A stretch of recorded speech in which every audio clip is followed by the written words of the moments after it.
Ubusabe bw'ikipe ya APR FC bwo kutaja gukinira muri Repubulika Iharanira Demokarasi ya Kongo bwanzwe, dore ko kafu yasohoye itangazo rimenyesha ikipe ya APR FC ko ikwiye kuzaja hariya i Lubumbashi gukinirayo match, mu gihe yaba ibyanze kafu ikifashisha amategeko yayo. Amakuru akomeje kugenda atugeraho nuko iyi kipe ya APR FC nyuma yuko yanditse ibaruwa isaba kafu ko ifite impungenge yuko hashobora kuba hariho icyorezo ca Ebola hariya i Lubumbashi. Kugeza ubu ngubu ibintu bikaba bikomeje gukomera cyane mu kipe ya APR FC.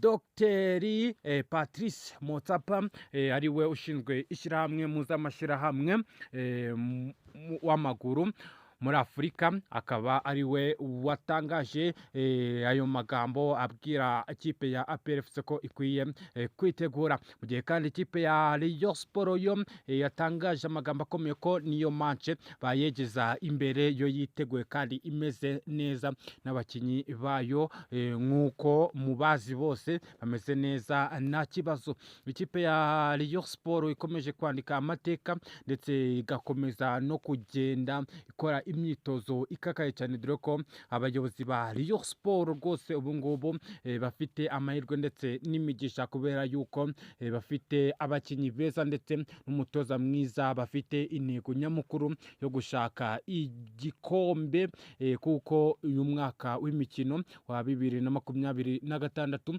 2027 barawiteguye mu buryo buhagije. Si ibyo gusa kandi turaza no kugaruka ku myitozo yabaye uyu munsi mu Nzove. Ibintu byari bimeze bite? Umutoza wa Rayon Sport hari ngingo Francis ni kihe kintu cyamutangaje, dore ko bakunze kwita Guatara yakoze imyitozo ikomeye ndetse abafana bari bahari bakabasha kumwenyura bitewe n'uburyo bari kubona uburyo ari kugenda akora imyitozo. Turaza ndetse no kugenda twinjira n'ahandi hantu hatandukanye mu kipe ya Rayon Sport, haba mu bakinyi, mu bafana, hose turaza kugenda twinjirayo, ndetse no mu biro by'ikipe ya Rayon Sport turaza kubazanirayo n'amakuru ari kugenda aturukamo ndani. Ni Rayon 50 ikomeje kukugezaho amakuru yizewe kandi azira ibihuha. Wibuka gukora subscribe, ukibuka gukora like, share and comment kugira ngo utazucikanwa n'amakuru yo mu kipe ya Rayon Sport tugenda tugutegurira umunsi ku munsi. Ubusabe bw'ikipe ya APR FC bwatewe utwatsi na kafu, ishyirahamwe rishinzwe umupira w'amaguru muri Afurika, aho ubuyobozi bukuru bwa APR nibura afata umwanzuro niba ikipe izajya gukina i Lubumbashi cyangwa se niba itazajyayo. Umutoza Tarebu arimo gutegura ikipe atazi neza icyemezo kizafatwa. Amakuru y'indani akavuga ko APR izakomeza gukurikirana dosiye yayo, ikomeza gusaba kafu kuba yakorosha ibintu, kuko ibintu birakomeye cyane muri Repubulika, kuko icyorezo cya Ebola hariya i Lubumbashi kiri kuvuza ubuhuha.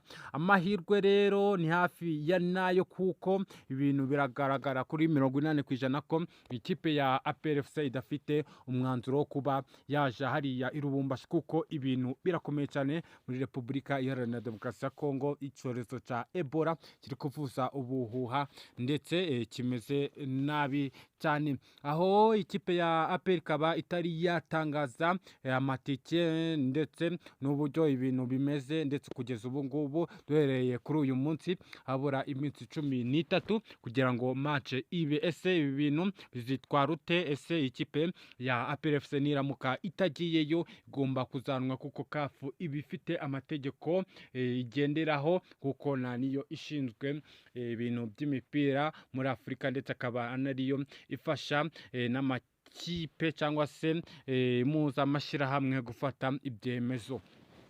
mu gihe kandi ikipe ya Rayon Sport ikomeje gukora imyitozo ndetse yo ikanavuga ko rwose niyo match bayimura akavuga ati n'ejo turiteguye. Umutoza Haringingo Francis yavuze yuko ikipe ye imeze neza nta kibazo, abakinnyi be bameze neza 5/5 ndetse imyitozo bari kuyikora rwose mu buryo bwiza kandi busesuye ku buryo nta kintu gishobora kuba cyahagarika ikipe ya Rayon Sport. Mu gihe kandi binavugwa ko abakinnyi ba Rayon Sport bari gukora imyitozo ya yindi ihambaye yo ku rwego rwo hejuru, kuko imyitozo mu minsi ishize bari gukora yararangiye. Ubu ngubu binjiye mu bundi buryo bwa tekinike, ibintu byo mu mazamu. Ibyo ngibyo nibyo umutoza Haringingo Francis ari kugenda batoza, abereka uburyo ikirenge bakigurura neza kabisa, ubundi ukazareba ngo Rayon Sport igihe izakina ngo amakipe azajya ibiteko, kuko iyi Rayon Sport ikomeje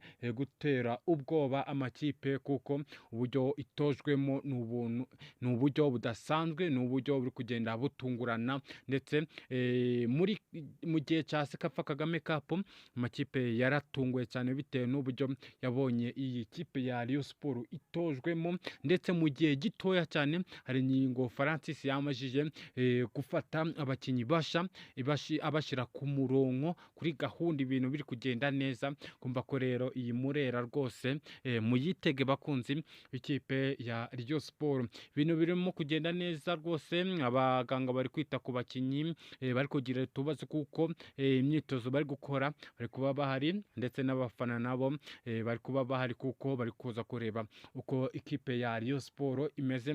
Mu gihe kandi amakuru akomeje guturuka mu biro mu ndani aremeza neza ko vuba bidatinze iyi kipe ya Rayon Sport igiye kwakira bisi nshya y'umuturika. Iyi bisi rero kugeza ubu ngubu amakuru ntabwo twari twayafatisha neza kugira ngo tumenye iyi bisi izaturuka hehe, ni uwuhe muryango ugiye kuba wayihereza Rayon Sport. Kumva ko rero ibintu bikomeje kuba byiza mu kipe ya Rayon Sport. Ni Rayon 50